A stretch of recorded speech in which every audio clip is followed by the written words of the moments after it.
everybody. Welcome. I thought we'd talk about walled gardens since no one's brought that up yet today. So I thought I'm going to give Jim credit for that joke. We're going to talk about, today we're talking about advertising not on linear. And rather than go around and talk about our companies, because I think you can work that into the discussion, I want to jump right in. We do have some slides. Hopefully they come out okay to help drive the discussion. Let's start here. So, I don't know if you guys can see it. So fragmentation is obviously the name of the game. What's that? When we... Yeah, no, it's everyone could see. So it's just a picture. So to start this off, I work with a company called TV Rev. We did a whole special report. We did 60 pages on OTT advertising, and at the end we all decided we still don't know what's going on in the market. There's a ton of confusion, there's a ton of noise, and I'm hoping that today we can at least get into some of the noise and some of the truth and some of the opportunity. And one thing that we all agree is that fragmentation is driving a ton of the changes in this, and what's the future of advertising. And so I wanted to start with Mark. When you first come on, if you could just say where you're from and what your thoughts are. Sure. What happens in this fragmented world? What happens to advertising? Yeah, so the quick intro, Mark Roplat, I'm the Chief Revenue Officer at Tubi. Tubi is the largest free ad-supported movie and TV app in the U.S., more than 20 different platforms, all movies and TV shows. And so I guess the way we see things is we've been focused on free for quite some time. And frankly, several years ago, a lot of the media and entertainment executives kind of laughed at that strategy. What's interesting is a lot of this fragmentation that you see are subscription apps. And that's the direction that a lot of people are headed. Almost everybody is headed that way. And there's real subscription fatigue that's already setting in. But, how many people are going to subscribe to 5 or 10 different apps? The research shows that most households will subscribe to 2.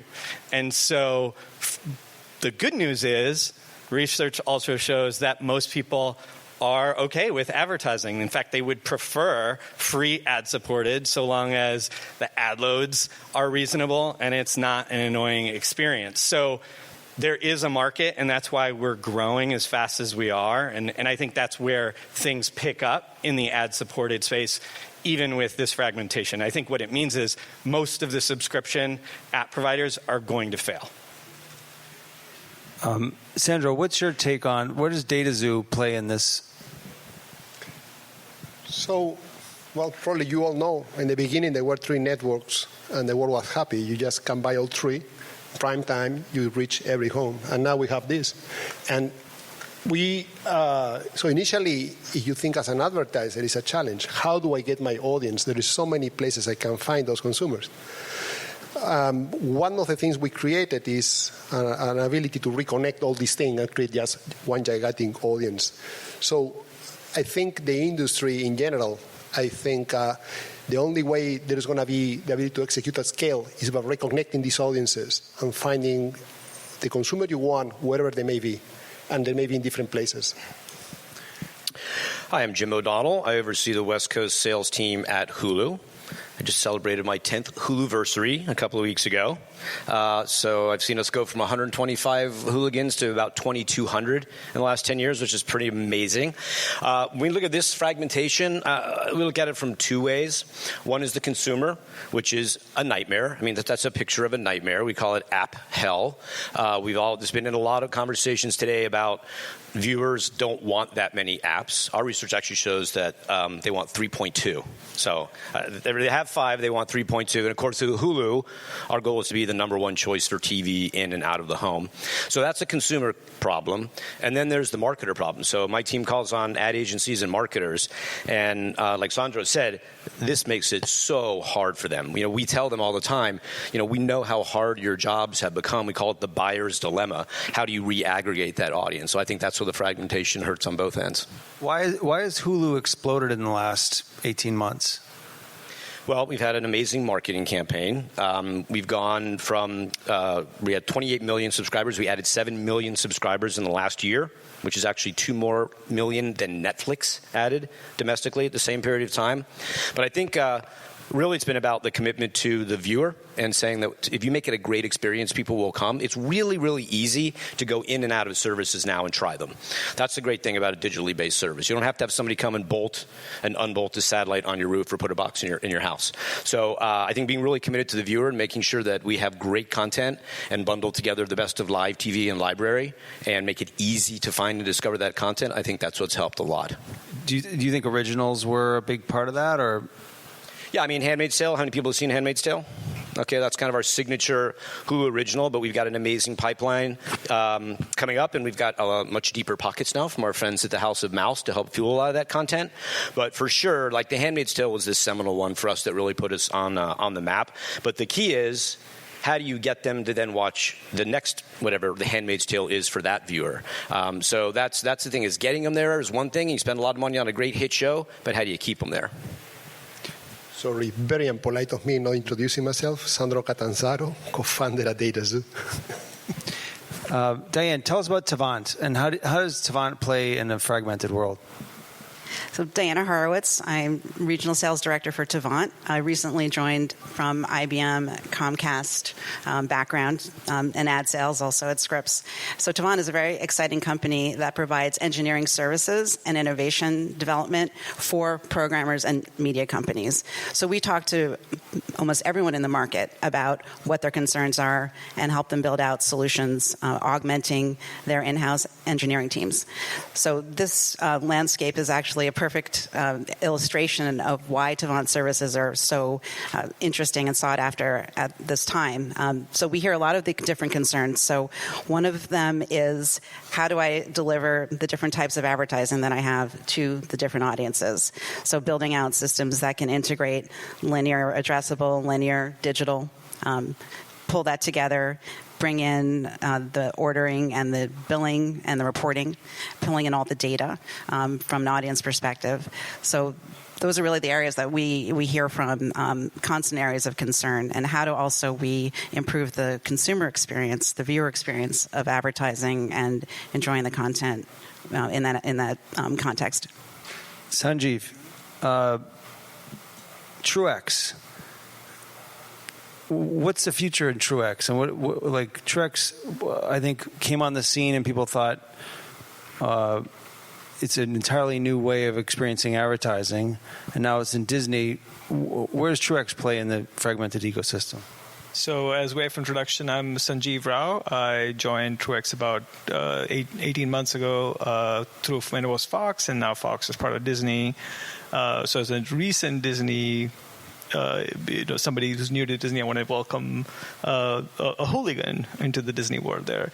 But to answer your question, what Truex has been doing for over 10 years now is innovate, and at the center of the world there is the user itself, right? So the user.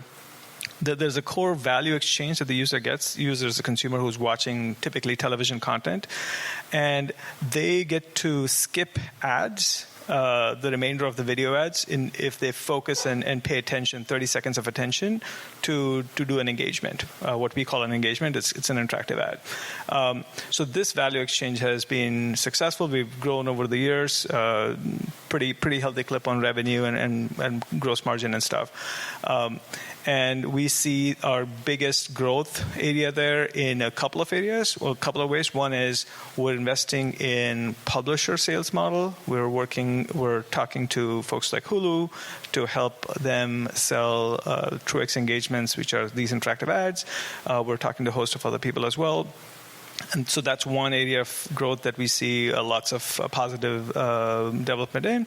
And on the other hand, we want to look at CTV and OTT in a new way. So we're investing heavily into the engineering side there as well. I have a deep background in that myself. We're also investing into measurement as well. So we want to look at how OTT is measured. I know we'll get to that as well in this session here.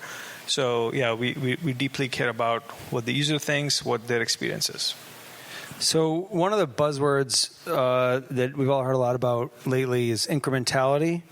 And I want to show, I'm going to skip that. I want to show this slide that shows ads served over time and incrementality. And the small red line is the ads that we get.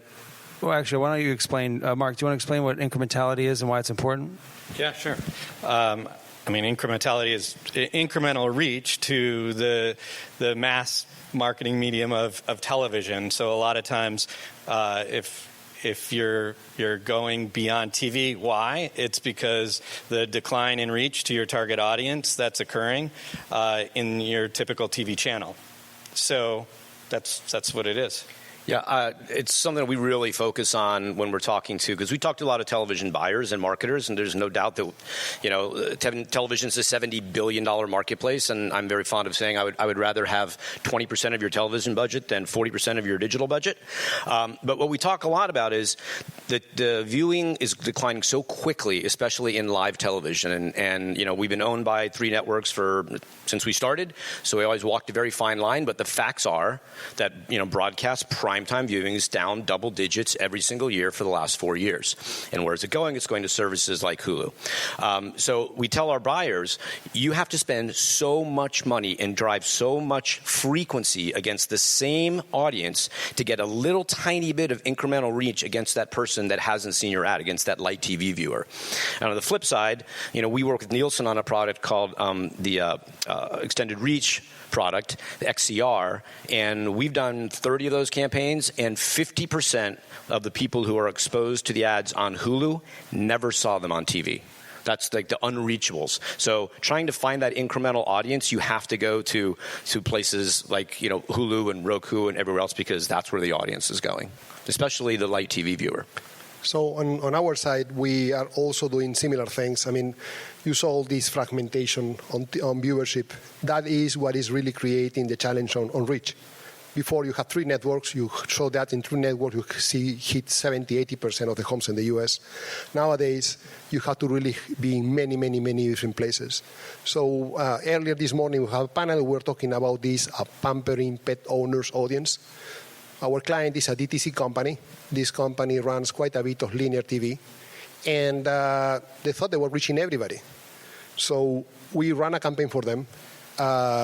We found about 1.5 million incremental homes that were not reached in linear, and another 250,000 that were reached only 3 times in a month. And then, obviously, DTC company, sure, they want to reach them, and these are my pampering pet owners. I sure want to create awareness. But now then we found how many converted, and 52% of them converted outside their home. So the ability to re-aggregate audiences and connect everything back together, including media with Hulu, with whom we have a really good partnership, is really powerful. And I think it shows how technology is enabling to create this incremental reach. So one of the things I want to point out in this graph is those 2 lines are really close to each other, but the gap is widening, and that's what we can look at cord cutting, cord shaving as drivers for that. To both their points, this audience is getting a little bit more disjoint. There are cord nevers as well, people who have never ever signed up for a Time Warner cable or Cox or whatever. And I'm one of those people who used to have it. I'm old enough to have had that, and then now I don't have it. I use a combination of Hulu, Netflix, and such. So, per that definition, I'm not reachable in the pure linear model because I just don't have it. I think another aspect is that the traditional programmers are, of course, starting or more than starting, are running their own OTT platforms to capture that audience. And I think that's the core trend, and that's they have a lot of the advantage of the content.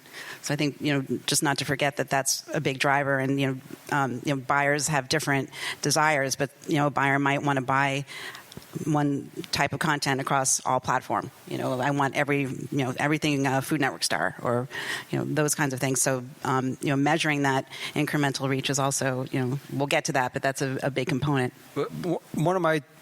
When I look at this chart, I think, well, linear is still so huge.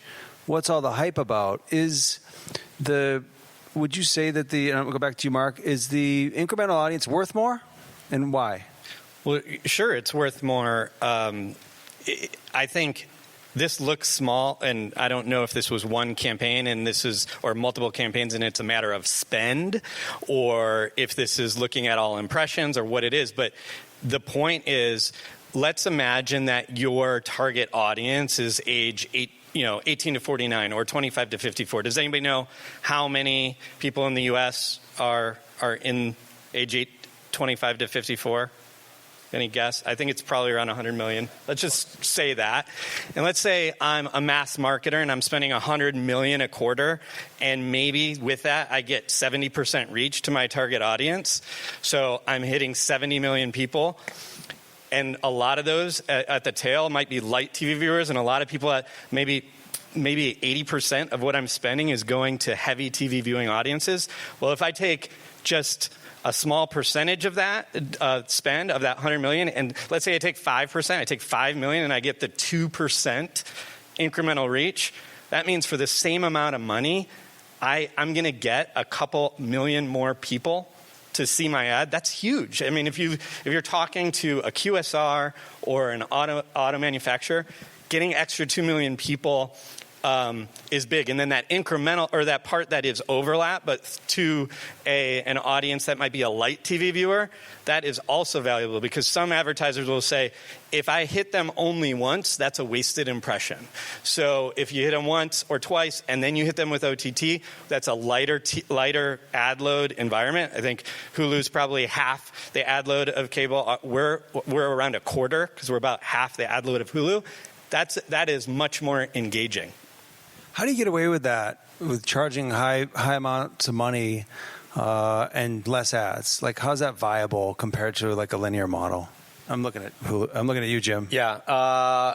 So again, back to the viewer first mentality. I mean, we're in the advertising business, but we're also in the subscription business, and we're not in the advertising business if we don't have that subscription business. So what we made the conscious decision about a year and a half ago, I guess now, that we would limit our pod length to 90 seconds, maximum of 90 seconds. It's not always 90, but it'll never be more than 90. Now, without getting too deep into the weeds, ABC, NBC, and Fox used a different ad server, and they were at 120 seconds. But we actually now have gotten them to also agree to the 90-second pod length, because we know that is a better viewer experience, and it's a better experience for the advertiser. We have all the data in the world to show that the ads are much more effective when there are less of those ads. So then you can charge a higher CPM for them. You can charge a higher CPM because you're giving competitive separation, which you also don't get in TV. If any of us have, on the rare occasion that we're watching live cable, like if you're watching a Food Network, for instance, which I love, but rarely watch live, but when you do, you're supposed to see 8 ads in a row, and 4 of them are promos and 2 of them are ads for car dealerships. And all I know at the end of that ad pod is that all the cars are on sale in Southern California. So that's not a really very effective ad campaign. So we really believe that a lighter ad load is better for the subscriber, and it's better for the advertiser. So just to follow up to that, like, sometimes on Hulu, if you're watching live, you will get an ESPN ad break and it'll be like an empty card. Is there an inventory issue there if it's less ads and still is there a fill rate issue there? And I know we're going to come back. Yeah, I'll speak to that specifically, because that was when we first started live a couple years ago. We were not in the position where we are now, which is where we had this massive uptick in inventory and subscribers. So we were close to and sold out. We were telling advertisers, I can't take your money. We didn't have the inventory. And by the way, that's really hard for a salesperson to do. Like everybody's got a single tier when you tell someone, I can't take your money. And then we had this massive uptick. So now we have the opposite problem. Now we have our CEO yelling at us that we're not filling enough of our inventory. But the ESPN one specifically is just one of the vagaries of this whole new world of trying to do dynamic ad insertion in live. So that's the local break that ultimately Hulu does have the right to serve advertising into. From a technology standpoint, ESPN is not a network that had been lit up yet because they, again, without getting too deep into the weeds, their feed is different from the feed that we get from other networks. But we now are doing live in the local breaks. So any advertiser that's running in Hulu is now getting some portion of live advertising. But we've got to fix that ESPN one because it's such a horrible viewer experience. And it was a really horrible viewer experience for our salespeople who are also viewers who were told, we're sold out. And then they're looking at an ESPN card that says, we'll be right back in 2 minutes. And we could have sold that inventory. So it's in the works. So to the point about linear and going down on ad loads, Truex, tell us about your experience there. Yeah, so Truex is pure digital. We don't have any linear touches at all. We don't operate in linear. And the way, like I said, it works is we work really closely with publishers such as Hulu and ABC and Fox and others as well. And we work with the developers, the engineers there to basically skip a bunch of ads, right? So the user does this 30-second engagement, this interactive ad. And so because of that, we pay the publisher more than what they would normally have made if they ran those 4 ads that we're displacing. So our cost to the advertiser is really high. It's way higher than most advertisers get paid, or pay others. But the reason it works is because we guarantee attention. It's 100% full screen, and we've done numerous studies, both independently, both by us as well as independent third-party auditors, to validate that there is enough of a brand lift. There's no safety, no brand safety issue. There's no fraud and such. So our advertisers keep coming back to us because there is value there in terms of brand lift and ultimately the metrics that they deeply care about. Yeah, and I just add, because Truex is a great product, and anytime you can deliver to an advertiser in real time the engagement that they're seeing with their brand and show them exactly what elements that they're focused on, and now it may not be a massive take rate, but when somebody does it, you know that that's a really involved and engaged customer, which is worth the money. And, and there's also a lot that you can do to understand, the engagement with advertising, obviously. So, client-side beaconing and those kinds of things to understand the duration of the engagement with the ad. So that's another big component that, you get in this environment. So let's go to another big issue here. Was it's digital management of inventory. How do you take what's good about the internet, bring it to television, but not take forward the bad? So, how do you deal with, for instance, fraud or, open RTB systems when with inventory management? And Mark, we talked about that earlier, but how do you keep fraud out? How do you manage inventory, make sure it's still quality, it's still premium, it still looks good, and that it's coming from a good source? Well, I think fraud is overhyped in the OTT markets. I think it was. I think Andre Swanson talked about it in this room earlier today, and he's, probably 90% of impressions in OTT are by maybe a dozen publishers. And so, and for example, we, and I don't think, many others sell in an open exchange environment. It's direct deals.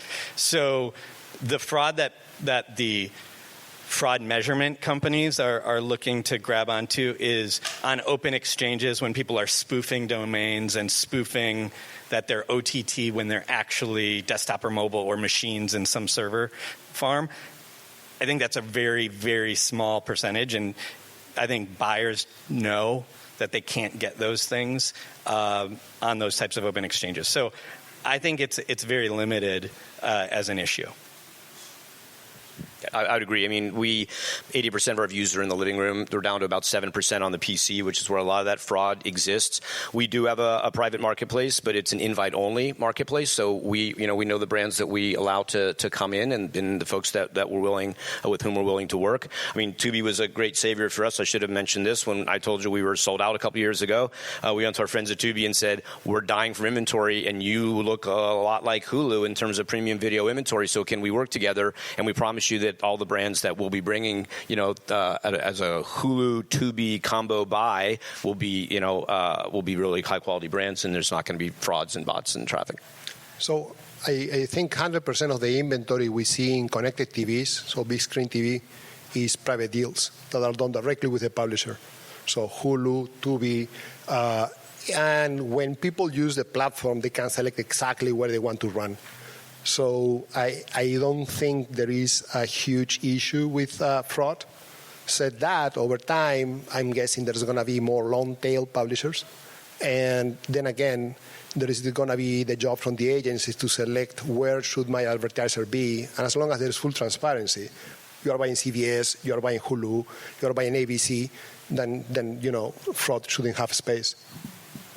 I think it also, what's coming out here is when you define OTT as being premium video from programming companies versus if it's programming maybe that's developed on Facebook or YouTube. I think it comes back to defining what is OTT, and if it's defined as premium video, that's when you can control the fraud, and then you actually bring that value and you understand why you want to work within those environments versus these other types of programmers. I think there's also room for innovation in this space for the stalwarts in the industry who measure fraud and such to really do a great job in fixing this perception that we talked about here, that there is OTT fraud when in reality it's probably server farm somewhere in the AWS world. So yeah, I think there is room for innovation there. I think that's where we should all be focusing on. But are they going to fix it? Because I think their foothold in OTT is by saying that there is fraud. And so I don't think that they're here to fix it today. I think that they're here to call out that there's a problem when there isn't. Right. So to your point there, those companies will go where the money is. And as we saw in one of the earlier slides, money is going to go towards OTT in the long run. That's just what's going to happen, right? Because people's habits and what marketers' needs are, which is being more addressable while still having the benefits of linear, can go together. So I think in the short term we may have this issue where they're kind of pushing back on this, to your point, but in the long run that'll fix itself. There's a way out there. Speaking of fraud and brand safety, I just want to show this slide, which includes it's linear viewing in minutes. This is to content, not to ads, in fairness. And this is a sample size from last year. I know that Tubi would be on here. I mean, these are a little bit outdated. But are we excluding YouTube and Facebook and Instagram in this discussion because of culture, or is there literally a difference in the way the ads are bought and sold from a brand marketer perspective? Like, how do you compete against YouTube and Facebook, and do you consider them competitors? I'll start with Hulu. Sure. I mean, it's a different buy, obviously. I mean, YouTube is terrific at reach and data. They're pretty good at content in terms of the kind of content you can be around. They have the Google Preferred, which is ostensibly the best stuff on YouTube, and that's great for a lot of marketers. We talk to a lot of our brands and ask them, do you have concerns about brand safety? And some of them it's a 10 on a scale of 1 to 10, and others they love the reach and the low CPMs. So people ask us, who we compete against. It really isn't so much YouTube. It really is linear TV. But I also think it's about what's the content that you're comfortable being around. I mean, can tell you that the television upfront marketplace is again seeing, which is astounding, despite the fact that we talked about the decline in television ratings that are double digits. They also all are getting double-digit CPM increases right now in the upfront because they have less inventory to sell. It's the greatest business in the world. You have a declining product and you get to charge more for it. That's phenomenal. If you have a big hit show, you get to charge more for it. I miss selling television. I really do. But it's a lot of money is shifting back into TV because of some of those concerns. I think, me as a consumer, it's a fundamental different experience, YouTube, Facebook, Instagram, versus watching a long-form show. When I'm watching Hulu, I'm watching, Lean Back. And basically, I'm seeing the ads as if I was watching TV. And when, somebody calls me, I'm watching TV. I cannot say I'm watching TV when I'm watching YouTube, right? It's a more lean-forward experience when I'm selecting the content where I want to be, and I'm getting this ad, usually a pre-roll, and usually it says skip here and just skip it. So I also think it's mostly mobile, so it's a little more of an intimate experience, and the ads tend to be a little more literally in your face. Small as well, right?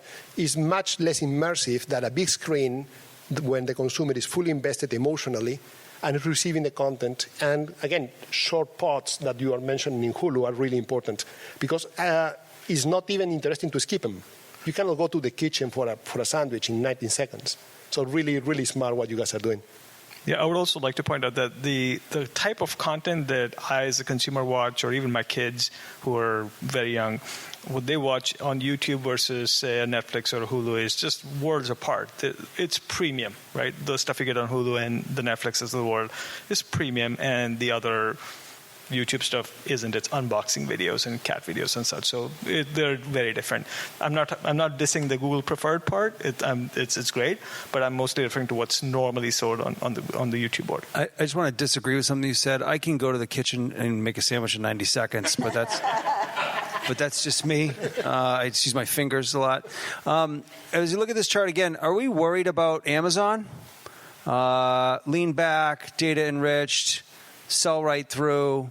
How do we compete in this world where, the reason I'm bringing up YouTube is because Google, but are we worried about Amazon being a real player in this, Mark? And you were going to say something before on the previous one. We can keep moving. People ask me a lot about Amazon and Roku and other device platforms. They have been far better partners than they are competitors. They dip their toe in the water, I think, to do their channels, but they're great partners. I think that the ecosystem that they are developing for the apps is such that it's something where they want to develop that diversity. So I think the players that are the devices and our partners, their approach is on the data side, which is where their strength is. And when they apply that data, it's done in a ad network type buy where we benefit as we sell directly to those people that care about brand safety at a 10 level and want to know what content they're in, the genre, the rating, and so forth. We benefit through that, and that is not something that they have when they buy that. So I am not worried because they've been such good partners. I'm not worried, but I can see the progression going to a place where they have the content with the quality, they have the devices, they have the apps, they have infrastructure on AWS, and they have the data out of the Amazon shop, right? So they can have a really, really important offering where they use data for targeting and they use data for attribution, and they have the devices to reach the consumer directly, and they have the ecosystem with the movies and the content. So it will be a very interesting play in the future. I think traditional programmers do see them significantly as competitors, and Netflix. And one of our big partners that we work is with Disney streaming services. So working with them to build out Disney Plus, and clearly that was a reaction to compete with these platforms and saying, we own our content. We have so many different types of content. We actually do not want to give them the benefit of that content. And, another point is sort of the windowing strategy or, the licensing strategy. Speaking with some other clients of ours, which are AMC, they were talking about Killing Eve getting nominated during the Golden Globes. And it happened to be a window when they did not have the license, the ability to run the shows. So they were at a loss to know how to promote it. Because they said, okay, we've been, this is our original content. This is great. We've been nominated. Watch it on Netflix. So I think those are some of the things that are still in the market. There's sort of this legacy when all these came out and the programmer said, this is great. We're going to get free money by getting our content onto these platforms. But then now realizing, that they are coming up as competitors. And to your point, Sandro, that you can lean back. I can watch CBS All Access on my Amazon, and it's actually some of those originals.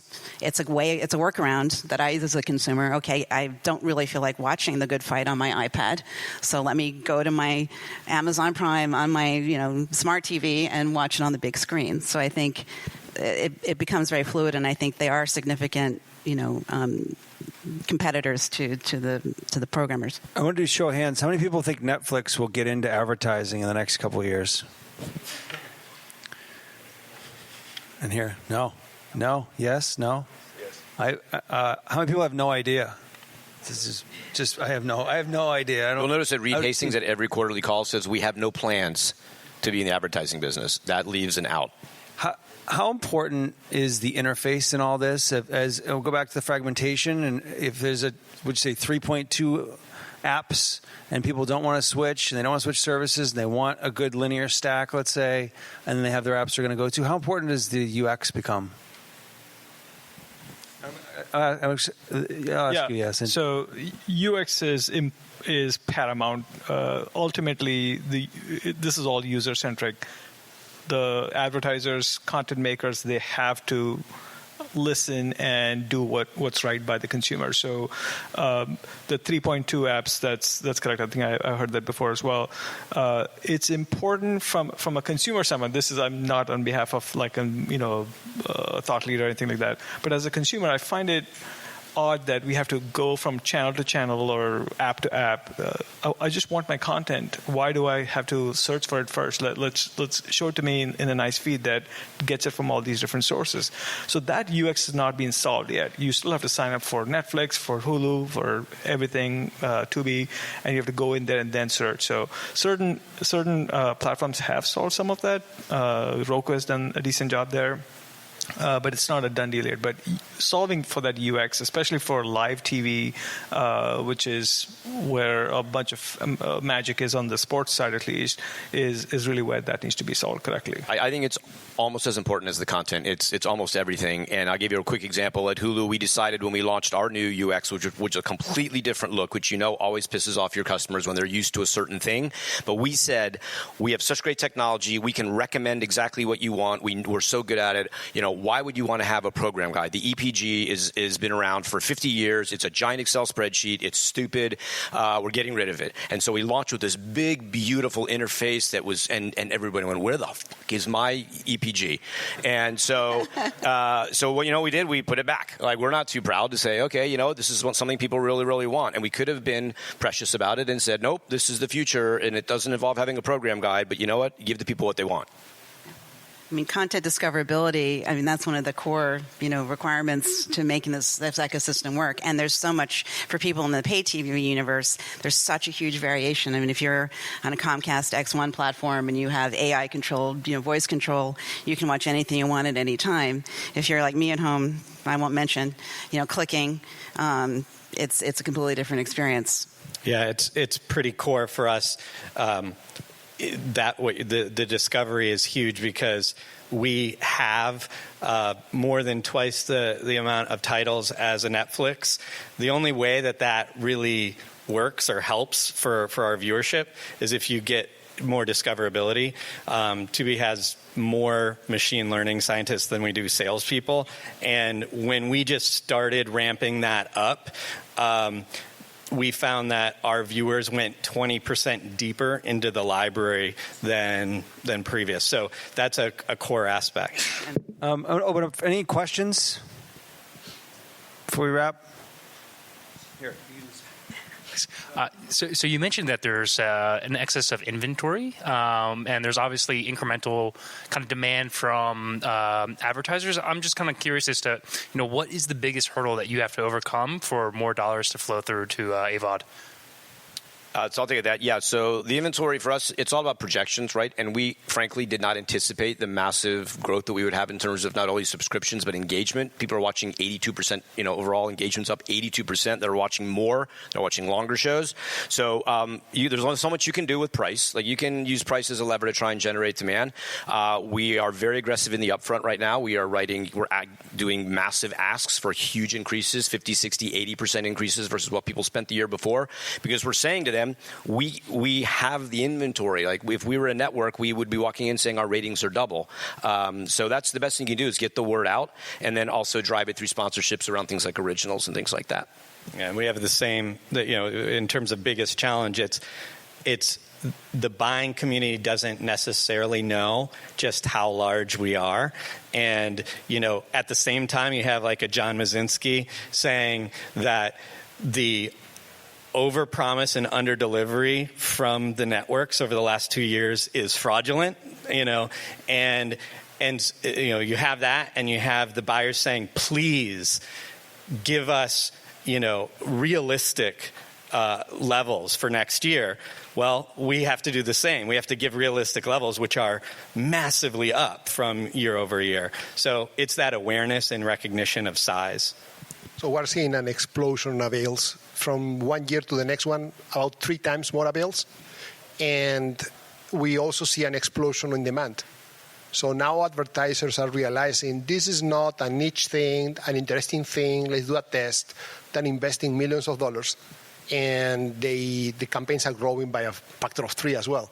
So both things are riding a wave, which is powering, this meeting.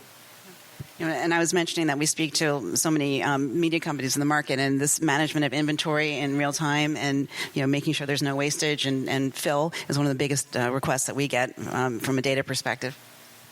Yeah, so one of the key things that I learned, I'm relatively new to the television industry, as it were. So how the television industry measures is in GRP, and the digital world operates completely differently in terms of impressions. So that mismatch is also playing an interesting role as are we in the middle of this titanic shift from linear to digital? We're right in the middle of it right now. So just want to point that out. There's a sign here that says close, and I think that's what she means we need to stop. So, thank you.